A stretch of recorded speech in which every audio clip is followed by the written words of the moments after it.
The street. मैं हूं CA Sudarshan Bhandari और आज हम बात करने वाले हैं शुगर सेक्टर के बारे में। इस वीडियो में अपन समझेंगे पहले शुगर सेक्टर को, शुगर में क्या क्या ट्रेंड्स है, ग्लोबली क्या है, इंडिया में क्या है, इथेनॉल ट्रेंड्स क्या क्या है, शुगर की वैल्यू चेन क्या है, कैसे शुगर बनता है, क्या क्या शुगर में हो रहा है, क्या क्या इंपॉर्टेंट चीज़ें हैं और सबसे इंपॉर्टेंट बात कि बेस्ट शुगर कंपनीज आपको कैसे सेलेक्ट करनी चाहिए। इस वीडियो के एंड में हम लोग ये बताएंगे कि हमने कैसे सेलेक्ट करी बेस्ट कंपनीज और क्या क्या चीज़ें, क्या क्या फिल्टर्स, क्या क्या पैरामीटर्स अपने को ट्रैक करने, की ट्रेंड्स क्या है, क्या शुगर में पैसा बनाया जा सकता है जो कि ऑलरेडी डेट रिडन है, साइक्लिकल इंडस्ट्री है। सारी चीज़ों पे बात करेंगे। अगर आप हमारे चैनल पे पहली बार आ रहे हो तो चैनल को जरूर सब्सक्राइब करें और बेल आइकन जरूर दबाएं। हो सकता है ये वीडियो पूरा सेक्टोरल एनालिसिस पे फोकस्ड है तो ये वीडियो थोड़ा लंबा हो जाए, बट प्लीज़ आप देखिएगा ज़रूर पूरा एंड तक। नहीं तो आपको बेसिकली अगर पूरी इंडस्ट्री को समझना है ना तो ये बेस्ट है कि आप पूरा सेक्टोरल एनालिसिस एक बार देख ले। ठीक है, चलिए। और किसी को केवल बेस्ट शुगर स्टॉक्स ही देखने तो लास्ट के पार्ट देख लीजिएगा, और बाकी तो ठीक है। वो मतलब जो शॉर्ट टर्म ट्रेडर्स वगैरह के लिए ये वीडियो नहीं है, बल्कि एकदम लॉन्ग टर्म इन्वेस्टिंग और एजुकेशनल वीडियो है। सबसे पहले समझते हैं कि शुगर बनता कैसे है। देखो, शुगर बनता है शुगर केन से। ठीक है, ये शुगर केन हो गया अपना, जो फार्मर से खरीदा जाता है। कोई भी कंपनी इंडिया के अंदर शुगर केन नहीं प्रोड्यूस करती, कोई भी शुगर कंपनी खुद शुगर केन नहीं बढ़ाती है। ठीक है, अब यहाँ पे क्या होता है, शुगर केन से पहले इसको क्रश किया जाता है। वो जो शुगर केन गन्ना आता है उसको क्रश करके जूस बनाया जाता है। ठीक है, अब जूस बनने के बाद यहाँ पे क्या होता है, इससे जब जूस बनाया जाता है तो इसमें दो तीन चीजें निकलती है। एक तो बैगैस निकलता है जो कि पावर कंजप्शन के अंदर यूज होता है, और एक मड निकलता है जो कि फर्टिलाइजर कंपनीज को बेचा जाता है या फिर कंपनी खुद ही फर्टिलाइजर बनाने लग जाती है। जैसे कि फॉर एग्जाम्पल, अगर मैं आपको एग्जाम्पल के तौर पर बताऊं, बलरामपुर चीनी भी फर्टिलाइजर्स बनाती है। ठीक है, बट इस इंडस्ट्री की एक यूनिक बात क्या है कि इस इंडस्ट्री के अंदर जो पावर, पहली बात तो एक ऐसी इंडस्ट्री, ऐसी वैल्यू चेन है जहां पे उसकी एनर्जी रिक्वायरमेंट खुद ही अंदर के अंदर ही जनरेट हो जाती है, और वो इतनी ज्यादा है कि इवन वो एक्सेस पावर जनरेट होती है जो कंपनी सेल आउट करती है बड़ी बड़ी पावर कंपनीज को। ठीक है, ग्रिड कंपनीज को। चलिए, तो ये एक बात हो गई। अब आपने जूस बना लिया। अब जूस बनाने के बाद यहां से दो तीन चीजें बनती है। एक तो आप बनाओ शुगर। ठीक है, जो आपका जो रिफाइंड शुगर होता है वो बनता है। अब इसमें भी तीन चार तरीके के होते हैं, मीडियम क्रिस्टल होता है, फिर लार्ज क्रिस्टल होता है। ठीक है, इस तरीके से बहुत सारे तरह तरह के शुगर्स होते हैं। और उसके बाद जब आप शुगर जो आपके डीमार्ट में मिलता है ना, या फिर रिटेल कंपनीज में मिलता है, उसको बोलते हैं रिफाइंड शुगर। वो अलग पैकेजिंग होती है, अलग उसका रिफाइनमेंट होता है, दैट इज डिफरेंट प्रोसेस। मैं एक एग्जाम्पल के तौर पर भी बताता जाता हूँ आपको कि रेणुका शुगर है ना, जो आपका पैकेज फाइनल शुगर भी बनाता है। ठीक है, बाकी ये कंपनीज क्या करती हैं, जो मोस्टली शुगर कंपनीज, वो एक है ना packaging company, retail company, FMCG company को बेच देती है, जो अपना ब्रांड लेबल चिपका के बेसिकली शुगर बेचती है। अब यहां से जूस से दो तीन चीजें और भी बनती है। एक बनता है मोलासेस। अब क्या होता है, जब आप जूस के अंदर से, गन्ने के जूस में से जब आप पूरा शुगर निकालते हो तो बेसिकली ब्लैक ब्लैक है ना वेस्ट निकलता है। उस मोलासेस से बेसिकली क्या होता है, यहाँ पे एक तो रिफाइंड स्पिरिट निकलता है जो कि आपका होता है इथेनॉल। ठीक है, और दूसरा एक अपना होता है इंडस्ट्रियल अल्कोहल, और अदर अल्कोहल होता है, और बायोगैस वगैरह भी निकलती है। तो ये तरीका हो गया। अब यहाँ पे मोलासिस भी है ना बहुत तरीके के होते हैं। आप इसको जितनी बार ज्यादा बॉईल करोगे उतना ज्यादा आपका है ना वो शुगर कंटेंट और बढ़ता जाता है। ठीक है, तो अभी ये भी एक बात हो गई कि जो बेसिकली बी मोलासेस जो होते हैं वो बेसिकली दो बार होते हैं, और सी मोलासेस यानी तीन बार बॉईल किया जाता है। अब यहाँ पे एक और जो सरकार ने तरीका निकाला है कि आप डायरेक्ट जूस से शुगर ना बना के डायरेक्ट इथेनॉल भी बना सकते हो, जो कि one of the best way है। ठीक है, और इसका प्राइस है ना, इस इथेनॉल का प्राइस सबसे ज्यादा है। अच्छा, इथेनॉल भी है ना, प्राइसिंग इसकी डिसाइड कर रखी है, सरकार ही डिसाइड करती है। चलिए, प्राइसिंग और उस पर बात कर लेते हैं। ओवरऑल मैं आपको समझा देता हूँ गवर्नमेंट पूरी इंडस्ट्री के अंदर कहाँ कहाँ कंट्रोल करती है। देखो, ये बहुत जानना जरूरी है। शुगर केन की प्राइस डिसाइड करती है मिनिमम प्राइस, जो आपको बेसिकली एफआरसीपी जिसको अपन बोलते हैं, जो कि फेयर प्राइस होती है, वो यहाँ पे शुगर कंपनीज के लिए शुगर केन की प्राइस डिसाइड होती है। तो फार्मर्स को आपको एक तो 15 दिन 14 दिन के अंदर पैसा भरना है, और अगर नहीं भरा तो 15% इंटरेस्ट लग जाएगा। This is very important. उसके बाद जब आप आपका ये वाला शुगर बेचते हो तो भी प्राइस डिसाइडेड है। ठीक है, ये भी गवर्नमेंट डिसाइड करती है। अब जब आप इथेनॉल बेचोगे तो भी यहाँ पे प्राइस डिसाइडेड है, बिकॉज ओएमसी डिसाइड करती है और वो सब काम होता है। और पावर भी डिसाइडेड है। फर्टिलाइजर वो भी डिसाइडेड है, क्योंकि फर्टिलाइजर आप सभी को पता है फार्मर्स के लिए यूज होता है।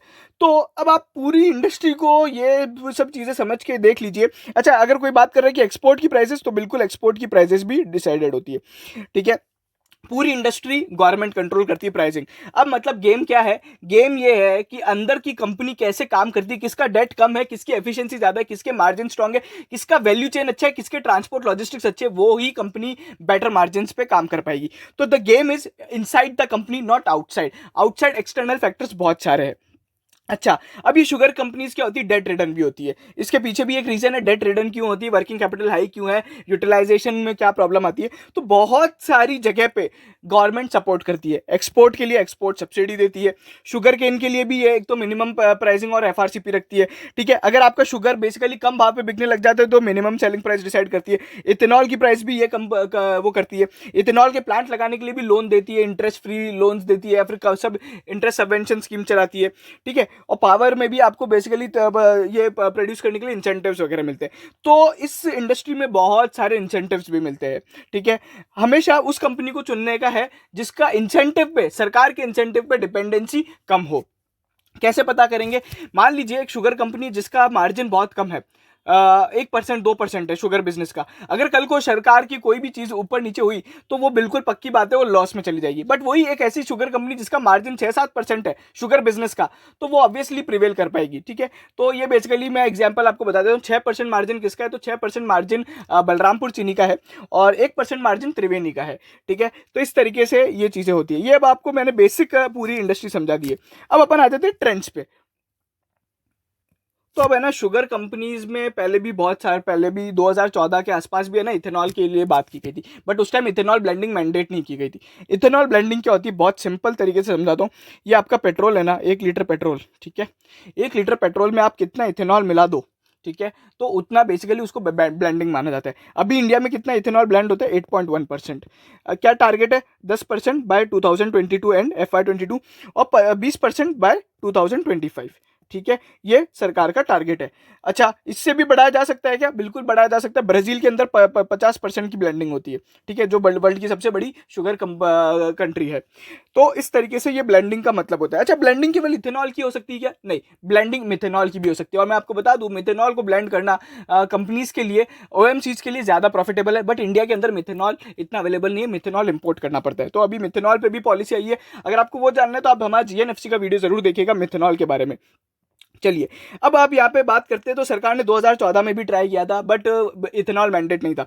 सबसे पहले जब स्कीम आई 2018 में, एक बायोफ्यूल पॉलिसी आई जो मेजर बायोफ्यूल्स पे फोकस करती है, इथेनॉल, मिथेनॉल, बायोगैस वगैरह पे, सब पे फोकस करती है। बट फिर जो लास्ट में जब एक नीति आयोग की इथेनॉल रोड मैप निकाला गया 2021 में, जहाँ पे बहुत सारी चीज़ें मैंडेट की गई है। ठीक है, जिसमें ये 20% और 25% ये सारा मैंडेट उस टाइम लेके आया गया है। ठीक है, और अब इस कारण से क्या हो रहा है कि ओवरऑल यहाँ पे शुगर प्राइसेस भी यहाँ पे कम हो रहे हैं, बढ़ रहे हैं। रीजन बीइंग, यहाँ पे जो अपना थाईलैंड है और ब्राजील है, वहाँ पे ड्रॉट आ गया है। ठीक है, उसके कारण ग्लोबली डेफिशिएट है शुगर का। और यहाँ पे क्या हो रहा है कि वर्ल्ड में शुगर प्राइसेस बढ़ रहे हैं और इंडिया में भी शुगर प्राइसेस बढ़ रहे हैं। ठीक है, तो इस तरीके से यहाँ पे ये बेसिकली डीलेवरेजिंग स्टार्ट हो चुकी है। इंडस्ट्री का साइकिल 4-5 साल का होता है, मैं आपको बता दूं। पहले शुगर प्राइस बढ़ती है, फिर वो सारी चीज़ होती है जो साइक्लिकल में समझेंगे अपन। ठीक है, तो डीलेवरेजिंग वगैरह हो रही, बहुत सारी कंपनी से जब इतना ज़्यादा एक्सपेंशन वगैरह कर रही है तो डेट भी बढ़ रहा है। बट क्या हो रहा है कि अभी एकदम से शुगर प्राइस हाई पे चल रहा है, तो मार्जिन वगैरह एक्रेटिव हैं, तो ओवरऑल जो पुराना डेट है वो कम होता जा रहा है। चार्ट्स पे बात करते हैं, सारी चीज़ें चार्ट्स पे चलेगी। जैसे कि मैंने आपको बताया कि यहाँ पे ब्लेंडिंग कितनी होती है, तो ब्लेंडिंग यहाँ पे 50% है, इंडिया में 8.1% है। ठीक है, अगर अपन इंडिया के ब्लेंडिंग परसेंटेज को यहाँ पे 8% पे देखें तो किस तरीके से ब्लेंडिंग हिस्ट्री रही है, तो वो भी आप यहाँ पे चार्ट 2 पे देख सकते हैं। इथेनॉल की डिमांड कितने परसेंट से बढ़ेगी इंडिया के अंदर, तो बेसिकली 15% के अंदर बढ़ेगी। फॉर एग्जाम्पल, मैं कुछ कंपनीज यहाँ पे इस बेसिकली CAGR को भी बीट कर पाएगी। फॉर एग्जांपल बलरामपुर चीनी, जिसका 25% का CAGR ग्रोथ का लगभग एक्सपेक्टेशंस है। फिर इथेनॉल की जो अभी करंट कैपेसिटी है वो बहुत कम है। ठीक है, मैं आपको जस्ट एक एग्जांपल दे देता हूँ। लगभग अपने को है ना 1000 करोड़ का लीटर्स का वो चाहिए। ठीक है, बट इंडिया में अभी लगभग 400 करोड़ लीटर के आसपास ही अवेलेबल है। 400-450 करोड़ लीटर की ही कैपेसिटी अवेलेबल है। और इसको अभी अगर अपन 10% को भी मीटअप करने जाएंगे तो भी डिमांड लगभग 480 करोड़ लीटर, 500 करोड़ लीटर की है। ठीक है, तो ओवरऑल यहाँ पे जो शुगर की कैपेसिटी, इथेनॉल की कैपेसिटी है वो डबल करनी पड़ेगी to meet the 20% basically blending rate. ठीक है, अब मैं आपको बताता हूँ इथेनॉल प्राइसेस, जिसकी बारे में अपन बात कर रहे थे। सरकार ही इथेनॉल प्राइसेस सेट करती है। ठीक है, तो अगर आप देखोगे तो जो सी हैवी मोलेसेस है उसका प्राइस लगभग अभी तक सेम रहा है, बट एकदम से यहाँ पे बी हैवी मोलेसेस का यहाँ पे प्राइस बढ़ा दिया गया है। इसके पीछे रीजन क्या है कि बी हैवी मोलेसेस सबसे ज्यादा मार्जिन एक्रेटिव है, सबसे ज्यादा मार्जिन उसमें अर्न किया जाता है। और 100% अगर डायरेक्ट शुगर से आप शुगर केन से बना दो तो आपके लिए वो प्रॉफिटेबल भी होता है, क्योंकि उसका प्राइस सबसे ज्यादा होता है, बट उसमें मार्जिन कम होते हैं। समझेंगे सारी चीजें क्यों समझेंगे, कौन सी इंडस्ट्री कौन सा तरह का मोलेसिस बनाएगी, इथेनॉल बनाएगी, वो भी समझेंगे। मैं आपको बस एक बार इंडस्ट्री की और चीज़ें बताते जा रहा हूँ। उसके बाद क्या हो रहा है कि जो केन डाइवर्ट हो जाएगा आपका, क्यों इसको 100% वाली को सबसे ज्यादा प्राइस दे रखी है, क्योंकि सरकार क्या चाहती है, शुगर कम से कम बने, बिकॉज इंडिया में शुगर सरप्लस बनता है और उसके कारण प्राइस गिर जाती है। तो सरकार क्या चाह रही है, डायरेक्ट ही आप है ना शुगर केन जूस से आप डायरेक्ट इथेनॉल बना दो, ताकि हमारे यहाँ पे शुगर सरप्लस खत्म हो जाए। तो can diversion to ethanol will reduce the surplus, तो उससे प्राइसिंग प्रॉब्लम खत्म हो जाएगी। ग्लोबली शुगर प्राइसेस हाई पे है। इस तरह की सिचुएशन 2016 और 2017 में आई थी, जब इस तरह के प्राइसेस एकदम से हाइक हो गए थे। अगर आप देखोगे तो चार्ट पे यहाँ पे देखोगे, ठीक है, ये 2016-17 में ग्लोबल शुगर प्राइसेस भी हाई थी। सेम यहाँ पे डोमेस्टिकली भी इस तरीके से ही चल रहा है, ठीक है। अगर अपन देखें ओवरऑल यहाँ पे जो इंडस्ट्री का एबिटा मार्जिन है, सबसे पहले अगर अपन देखें 2008 में पहले एबिटा मार्जिन एक अच्छे लेवल्स पे चले गए थे 25% पे, और अभी अगर अपन देखेंगे तो 15% पे 2017 में गए थे। अभी यहाँ पे वापस 2010 में वापस थे, थोड़े बहुत एबिटा मार्जिन इंक्रीज होने लगे हैं। इंडस्ट्री का जो बेस्ट लीडर बलरामपुर चीनी, उसका जो मार्जिन है लगभग अभी 15% के आसपास चलता है, ठीक है। नेट डेट टू इक्विटी की बात करें तो यहाँ पे ये पूरी इंडस्ट्री डेट पे रिटर्न है। क्यों है, इसके पीछे एक रीजन है कि जो शुगर है, मैं आपको समझाऊं तो शुगर है ना, मार्च में शुगर केन के जो सीड्स वगैरह वो बोए जाते हैं, ठीक है। और ये बनता कब है, ये मतलब बेसिकली इसका प्रोडक्शन शुगर केन कब मिल्स में आता है, तो ये लगभग अक्टूबर से जनवरी के महीने में आता है, ठीक है। तो अब क्या होता है, ये समय है जहाँ पे सारी शुगर कंपनीज एक्चुअल में शुगर प्रोड्यूस करती है, ठीक है। बट अब ये जो शुगर प्रोड्यूस किया हुआ है अभी, ये इनको अगले 15 या 14 महीने तक बेचना होता है। 14 मंथ्स तक इनको ये इन्वेंट्री होल्ड करके रखनी पड़ेगी, ठीक है। अगले 14 मंथ्स का प्रोडक्शन इन महीने में बनाना है। तो अगर आप देखोगे मार्च 21 में सभी कंपनीज का इन्वेंट्री डेज ज्यादा है, 14 मंथ्स का इन्वेंट्री डेज बढ़ जाता है, वर्किंग कैपिटल बढ़ गई। अब इसके पीछे एक और प्रॉब्लम है कि जो शुगर केन के प्रोड्यूसर्स हैं, फार्मर्स हैं, उनको 14 दिन के अंदर ही पैसा देना है। दिस इज द प्रॉब्लम, ठीक है। उसके बाद अब क्या होता है, सारी प्राइसेस भी कंट्रोल्ड है, ठीक है। तो बहुत सारी कंपनीज लॉस मेकिंग में चली जाती है, बहुत सारी कंपनीज के शुगर बिजनेस लॉस में चले जाते हैं। तो इसके कारण उस लॉस को फंड करने के लिए भी डेट लिया जाता है, ठीक है। तो ये कारण है कि ये क्यों इंडस्ट्री पूरी डेट पे निर्भर है। इंडस्ट्री का जो बेस्ट लीडर बलरामपुर चीनी है, बलरामपुर चीनी के पास बहुत बहुत बहुत कम डेट है, ठीक है। अब अगर अपन देखें तो ये बाकी कंपनीज के मैट्रिक्स है, उस पर बाद में बात करेंगे। अब यहाँ पे अगर आप ग्लोबली देखोगे तो ब्राजील ने यहाँ पे बेसिकली ब्लेंडिंग क्यों स्टार्ट करी थी, 50% ब्लेंडिंग बेसिकली वहाँ पे ना उनका डेट बहुत ज़्यादा हो गया था क्रूड का, जो इंडिया के साथ हो रहा है। क्रूड रिलेटेड इंपोर्ट्स का डेट ज़्यादा हो रहा है, इसलिए अपन इथेनॉल पे जा रहे हैं। और जैसे जैसे क्रूड की प्राइसेस बढ़ रही है ना, और ये सारी चीज़ें हो रही है, तो बेसिकली डिपेंडेंसी ऑन क्रूड कम करना है, ये गवर्नमेंट का मेन मुद्दा है। और वहाँ पे अगर आप देखोगे तो 85% व्हीकल्स है ना फ्लेक्स फ्यूल्स पे चल सकते हैं, मतलब 100% इथेनॉल पे चल सकते हैं, ठीक है। तो इस तरीके से यहाँ पे वो रहा है। आप ये ब्राजील का भी पूरा इथेनॉल ब्लेंडिंग का है वो देख सकते हो, ठीक है। और इस तरीके से है। अगर अपन देखें वहाँ पे पैसेंजर व्हीकल्स, अगर आप देखोगे ग्रीन वाले जो कंपनी है, ग्रीन वाले हैं वो सारे ए फ्लेक्स फ्यूल्स है, ठीक है। अभी वहाँ पे मार्केट में भी सारे फ्लेक्स फ्यूल्स ही अवेलेबल है। 2021 में मोस्टली जो कार फ्यूल अवेलेबल है मार्केट के अंदर सारे फ्लेक्स फ्यूल्स है। अब यहाँ पे क्या है ना, ये इस जो इथेनॉल है और ये शुगर केन है, शुगर केन से ना अदर तरह की चीज़ें भी बनती है, बायोगैस, बायोमीथेन वगैरह। तो ब्राज़ील उस लेवल पे जा चुका है, अब वो उसके आगे सोच रहा है इथेनॉल के अलावा और क्या क्या शुगर केन से बन सकता है। तो वो पॉलिसी भी उनने अभी लॉन्च करी है, 2017 में करी थी, ठीक है। तो basically they are very high. अगर अपन समझे तो इंडिया में कितना शुगर इथेनॉल प्रोड्यूस होता है, तो लगभग है ना 3.3 करोड़ लीटर होता है। अभी अगर ब्राज़ील देखे तो 10 गुना बड़ा है अपने से। कितना केन डाइवर्ट होता है इंडिया के अंदर इथेनॉल के लिए, तो इंडिया में केवल 25% केन डाइवर्ट होता है, शुगर केन। कितने फ्लेक्स फ्यूल्स है, तो इंडिया में अभी कोई भी फ्लेक्स फ्यूल, कोई भी व्हीकल 10% का भी इथेनॉल का ब्लेंडिंग नहीं हैंडल कर सकता है, क्योंकि इंजन मेल फंक्शन हो जाएगा, ठीक है। उस पर भी बात करेंगे, उसका क्या सोल्यूशन दिया है सरकार ने, वो भी बात करेंगे। यूरोप में 10% की ब्लेंडिंग है, यूके में भी 10% की ब्लेंडिंग है, ठीक है। अभी मोस्टली जो सबसे आगे चल रहा है वो बेसिकली ब्राजील ही है, उसकी ये एकदम खतरनाक स्ट्रैटेजी रही है, ठीक है। और हाइब्रिड फ्यूल्स है, इससे आपका कार्बन एमिशन वगैरह कम होगा, वो सारी चीज़ें, ठीक है, बिल्कुल बात सही है। इंडिया की जो नेशनल बायोफ्यूल पॉलिसी थी उसमें भी बहुत सारे बायोफ्यूल्स पे बात करी है। ओवरऑल बेनिफिट क्या है, जो cost of production of biofuel है वो कम हो जाएगा, ठीक है। ब्लेंडिंग प्रोग्राम तो लॉन्च किया ही है। और उसके बाद यहाँ पे सरकार ने अभी है ना बहुत सारी चीज़ें लॉन्च की। एक तो BS6 जो एमिशन नॉर्म्स है, उसके अंदर आप E20 व्हीकल्स यानी 20% ब्लेंडिंग वाले व्हीकल्स बना सकते हैं। इथेनॉल का अलग अलग कंपनीज के पेट्रोल के अलावा क्या क्या यूज़ है, pharmaceutical, chemistry, cosmetics, beverages, exportation. Beverages में बहुत ज़्यादा यूज़ होता है, बहुत सारी कंपनी करती है। फॉर एग्जांपल अगर अपन समझे द्वारिकेश शुगर अपना जो इथेनॉल के अलावा वो अल्कोहल भी बेचती है अदर कंपनीज को, ठीक है। अब यहाँ पे अगर अपन समझे इंडिया का जो ओवरऑल इथेनॉल ट्रेंड है वो मैंने बताया कि कितने परसेंट से ग्रो करना पड़ेगा, ठीक है, इथेनॉल डिमांड इस तरीके से ग्रो होगी। अब यहाँ पे जो कैपेसिटी है मैंने आपको बताया वो बिल्कुल डबल करनी पड़ेगी, सो जाके अपना 20% वो ब्लेंड अचीव होगा। अच्छा, अगर अपन देखें लास्ट कितने साल अभी क्या क्या प्रोजेक्ट्स अनाउंस हो चुके हैं, तो 213 प्रोजेक्ट्स लगभग अनाउंस हो चुके हैं, ठीक है, जो कि तरह तरह के ब्लेंडिंग प्रोजेक्ट्स लेके आ रहे हैं। इथेनॉल के जितने भी मेजरली जो प्रोजेक्ट्स है वो यहाँ पे महाराष्ट्र और यूपी और कर्नाटका, ये 3 रीजन में, बट अदर स्टेट्स में भी है। उसके पीछे रीजन क्यों अदर स्टेट्स में क्यों बनाया जा रहा है, क्योंकि अदर स्टेट्स अगर मान लीजिए आप अरुणाचल प्रदेश या फिर इस तरह के नेशंस में जाके आप इथेनॉल सप्लाई करोगे तो बेसिकली आपको यहाँ पे सरकार एडिशनल वो इंसेंटिव देगी, वो तरीके सरकार के हैं, ठीक है।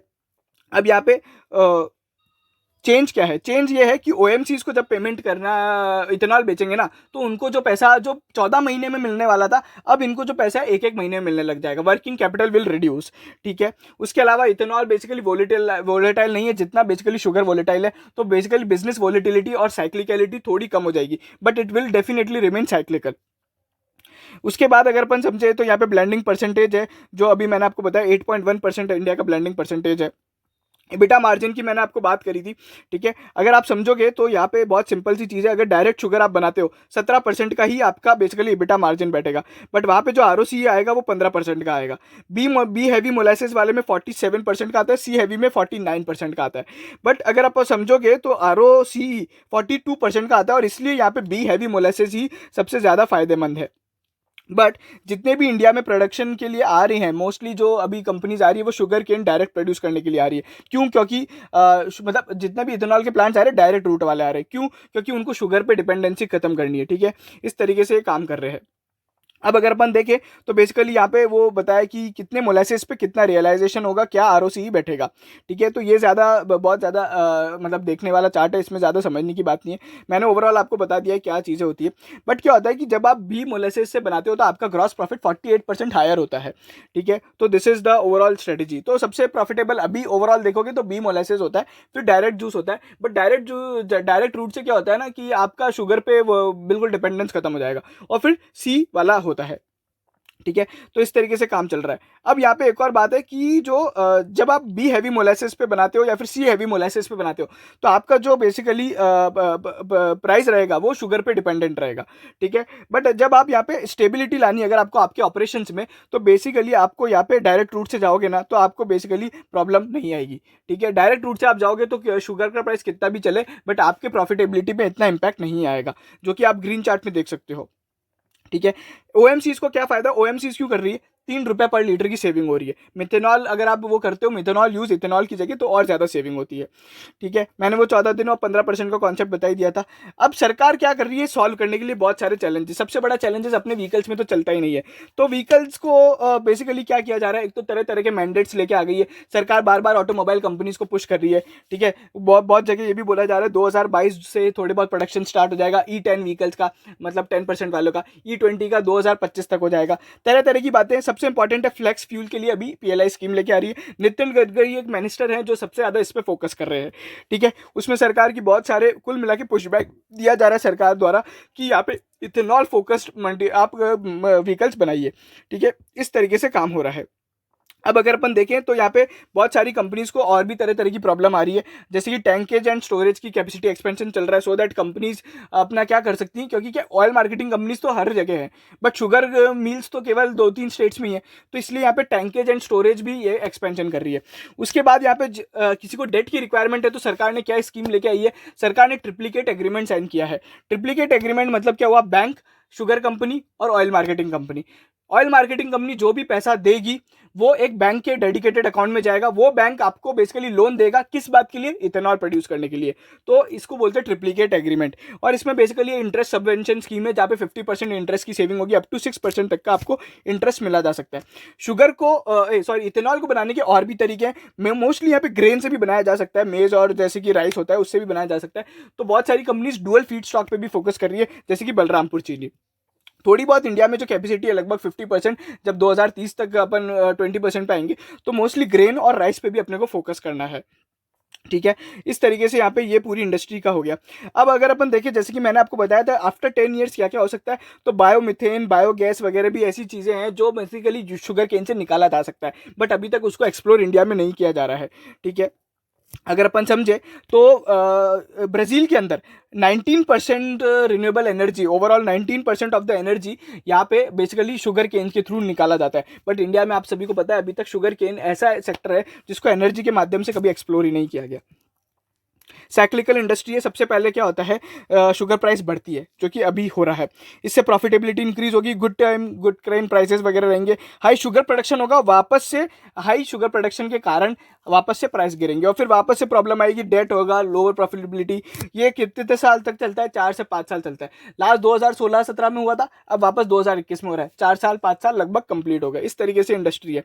अब अगर अपन देखें, जब जब शुगर प्राइस बढ़ती है तो यहाँ पे कंपनी के शेयर प्राइस बढ़ते हैं, जब जब इन्वेंट्री बढ़ती है तो यहाँ पे कंपनी के शेयर प्राइस गिरते हैं। एकदम सिंपल सीजन, सिंपल सा लॉजिक है, इसमें ज़्यादा कुछ है नहीं। ठीक है, ओवरऑल आप ये समझ लीजिए कि 1 रुपये जब भी शुगर प्राइस बढ़ता है तो 15 से 18% का ईपीएस में इजाफा होता है। अब अगर अपन समझे तो मैं 15 से 18% जिसका कम इजाफा होगा ना, मैं उसको चुनूंगा। क्यों? क्योंकि मुझे साइक्लिकल इंडस्ट्री पे नहीं जाना है। अगर आप देखोगे तो जो मेरा बलरामपुर चीनी है वो यहाँ पे 12% ही यहाँ पे बढ़ेगा। ठीक है, because of 1% rise in sugar price. इसका मतलब क्या है, इसका जो फोकस है बेसिकली शुगर से थोड़ा अलग है। ओवरऑल अगर आप सिनेरियो देखोगे तो बहुत सारी कंपनीज के ऑलरेडी जो इथेनॉल से जो अपना बिजनेस हो रहा है डिस्टिलरी, वो ऑलरेडी यहाँ पे FY21 तक 36% यहाँ पे जो कंट्रीब्यूशन एबिट का वो यहाँ पे इथेनॉल से हो रहा है। बलरामपुर के अंदर यहाँ पे 50% कंट्रीब्यूशन इथेनॉल बिजनेस से होता है। ठीक है, अगर अपन समझे एबिटा मार्जिन, तो मैंने आपको बताया बलरामपुर के काफ़ी ज़्यादा एबिटा मार्जिन है और डेट उनकी कम है। कंपनीज कैसे सेलेक्ट करनी है, क्या की फैक्टर्स है जो आपको देखने चाहिए, तो मैं पहले सेक्टर्स बताता हूँ, पैरामीटर्स बताता हूँ जो अपने को देखना चाहिए। रिकवरी, रिकवरी का मतलब क्या होता है, कितने गेन, कितना गन्ने से कितना अपना शुगर बनाया। आइडियली रेशो क्या होता है, 10% का होता है। इससे कम वाली कंपनियां खराब परफॉर्म करती, इससे ज़्यादा वाली कंपनियां अच्छा परफॉर्म करती। आप जितना ज़्यादा शुगर केन से निकालोगे आपको उतना प्रॉफिट होगा। ये डिपेंड करता है कि आपने कौन सा बीज बोया, किस तरह का शुगर केन खरीदा है। ठीक है, working capital days, obviously operational days, ये सीजनल बिजनेस है, बहुत कंपनीज कम समय तक ही काम करती है। ठीक है, अगर अपन समझे तो महाराष्ट्र में 200 दिन, अगर अपन इधर बात करें यूपी में 200 दिन चलती है और महाराष्ट्र और कर्नाटका में लगभग 150 दिन चलती है। ठीक है, मतलब ये फैक्ट्री ही इतने दिन खुलती है। ठीक है, इस तरीके से काम होता है। कैपेसिटी यूटिलाइजेशन पे फोकस करना है, बहुत सारी कंपनियां कम कैपेसिटी यूटिलाइज करती है। ठीक है, higher sugar cane to ethanol crust, क्या होता है, जितना ज़्यादा आप बना पाओगे, 1 टन शुगर केन से लगभग 70 लीटर बनता है। ठीक है, और इसलिए ये मैं आपको फार्मूला ही बता रहा हूँ कि जितनी कंपनियों का शुगर केन का कैपेसिटी है, आप ये देख लो कि उसका वो 70 लीटर से मल्टीप्लाई करके उतनी ही डिस्टिलरी कैपेसिटी भी होना चाहिए, तो ही ये पॉसिबल हो सकता है। या फिर उसका ग्रेन से भी उसका प्रोडक्शन आना चाहिए, तो ये पॉसिबल है।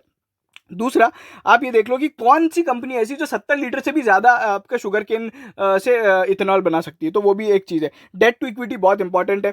ठीक है, उसके बाद यूपी बेस्ड जो कंपनीज है वो मोर प्रॉफिटेबल है। वाई? बिकॉज यहाँ पे यूपी बेस्ड के अंदर जो ऑपरेशनल डेज होते हैं ना वो बहुत ज़्यादा होते हैं, because they are not dependent on the rainfall but dependent on the rivers. ठीक है, मार्जिन्स, वैल्यूएशंस, पी और पीबी आपको इंपॉर्टेंट है देखने के लिए। व्हाट मेक्स बलरामपुर चीनी अ बेस्ट पिक, सबसे पहले इसकी बात करते हैं। बेस्ट फाइनेंशियल हेल्थ है, लोवेस्ट डेट है, और इनने बायबैक और डिविडेंड देने की भी इनकी वो रही है। अगर अपन देखें पिछले 18-20 साल में से 18 साल तक प्रॉफिटेबल रही है, लास्ट 10 साल में से 10 साल प्रॉफिटेबल रही है। सारे प्लांट्स यूपी में है, हाईएस्ट ऑपरेशनल डेज होते हैं। अगर आप समझोगे तो यूपी के अंदर जो एवरेज ऑपरेशनल डेज 200 दिन का होता है, बलरामपुर का जो ऑपरेशनल डेज है 330 डेज का है। अगर अपन बात करें जो इनका डिस्टिलरी है वो 330 डेज तक 350 डेज तक ऑपरेट हो पाएगी because of zero liquid discharge. मैं ज़्यादा उसके बारे में बात नहीं करूंगा। रिकवरी रेट 10% है और कैपेसिटी यूटिलाइजेशन 88% है। बिलीव्ड इन ऑटोनोमस, मतलब ऑटोमेशन में बिलीव करती है, तो इसलिए कंपनी ने सैप भी इंस्टॉल किया है जो कि छोटी कंपनीज में कम होता है। फिर ग्रोथ ड्यू टू इनऑर्गेनिक, अब क्या होता है, कंपनी बहुत ज़्यादा ना बेसिकली कैश रिच कंपनी है ये शुगर कंपनीज के अंदर, तो इनने बहुत सारे जो अपनी ग्रोथ है बेसिकली मर्जर एंड एक्विजिशन करके की है। हो सकता है आने वाले समय में भी रिपीट हो। उसके बाद इनका जो मेन काम है वो है शुगर और शुगर रिलेटेड बिजनेस। ये किसी तरह के और बिजनेस में नहीं जाते, जैसे रेणुका शुगर इंफ्रास्ट्रक्चर बिजनेस में चला गया, पैकेज शुगर में चला गया। ठीक है, उसके अलावा अगर अपन देखेंगे तो पावर ट्रांसमिशन के अंदर एक कंपनी है जो पावर ट्रांसमिशन का काम करती है, आई थिंक त्रिवेणी है। ठीक है, तो वो पावर ट्रांसमिशन का काम भी करती है, तो बेसिकली फोकस्ड कंपनी है। नो प्रमोटर प्लेज है, हाईएस्ट FII DI होल्डिंग है, बेस्ट नेट प्रॉफिट मार्जिन है, उनके बाद मैंने जो आपको बताया डायरेक्ट शुगर केन पे इनका फोकस है, इथेनॉल बनाने का डायरेक्ट रूट का। और डुअल फीड स्टॉक का बिजनेस है, बेसिकली ग्रेन और शुगर दोनों से बना सकती है। उसके बाद अगर अपन देखें, ये लोग कंटिन्यूस फार्म एजुकेशन पे बिलीव करते हैं और इसके कारण इनको बेसिकली 2-3 चीज़ें भी हुई है। इनने बेस्ट तरह का एक शुगर केन निकाला है, C00238 करके है, I don't exactly know, but उस तरीके से क्लीन कॉर्पोरेट गवर्नेंस है, किसी भी तरह के खास रिलेटेड पार्टी ट्रांजेक्शन नहीं देखे।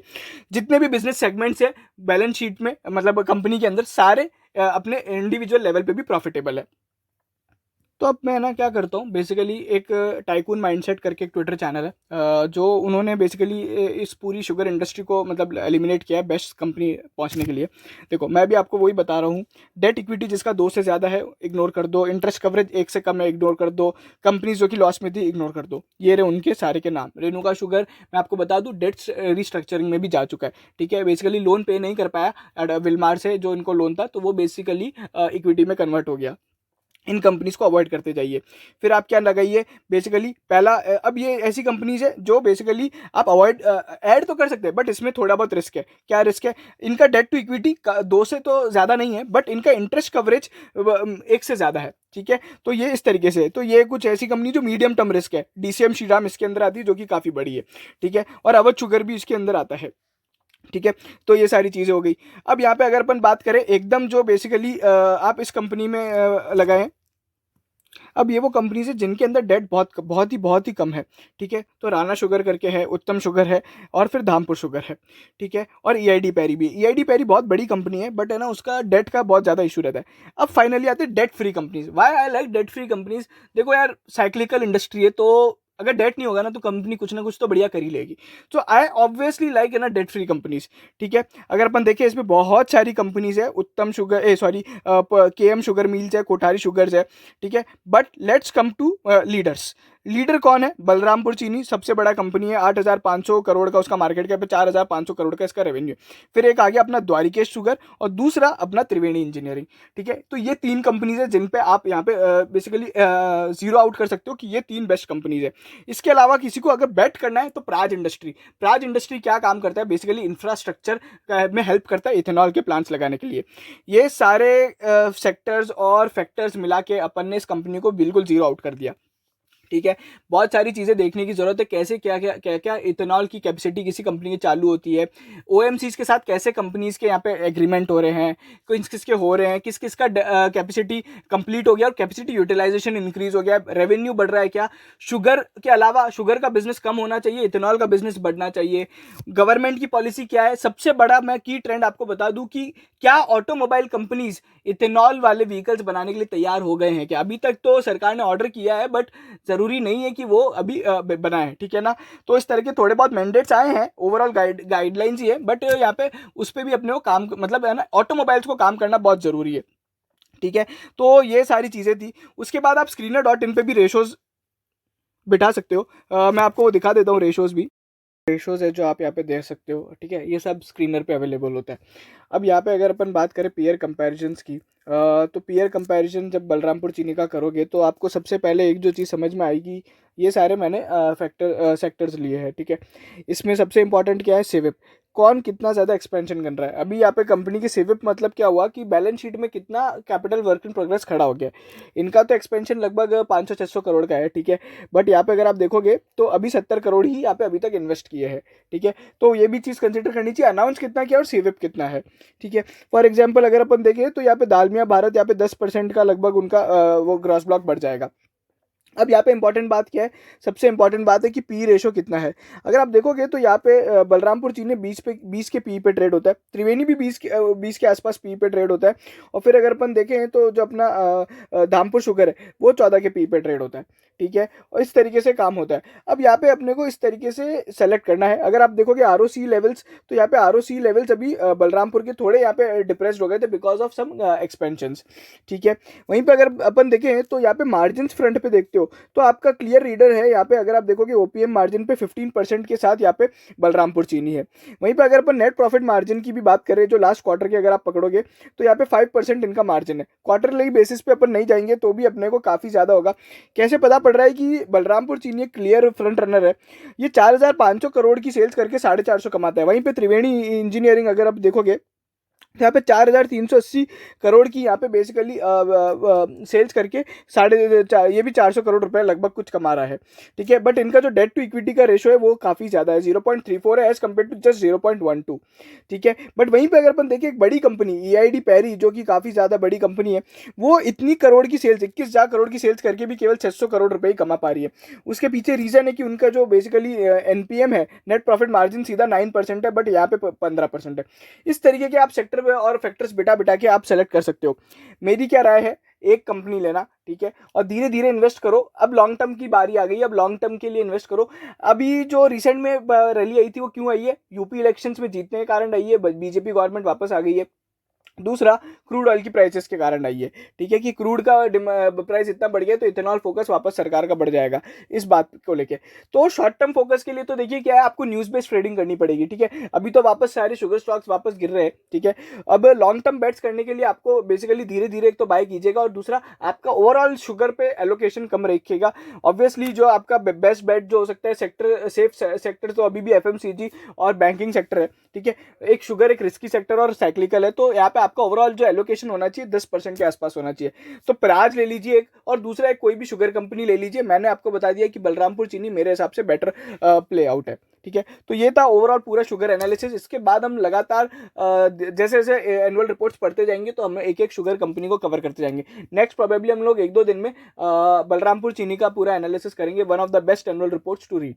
चलिए, thank you so much, and please channel को सब्सक्राइब जरूर कीजिएगा। अगर आप यहाँ तक आपने वीडियो देखा है तो प्लीज़ चैनल को सब्सक्राइब कीजिएगा। बाकी भी सारे हम लोग ने एनालिसिस डाले तो आप जरूर चेकआउट कर सकते हैं आई बटन दबा के। Thank you.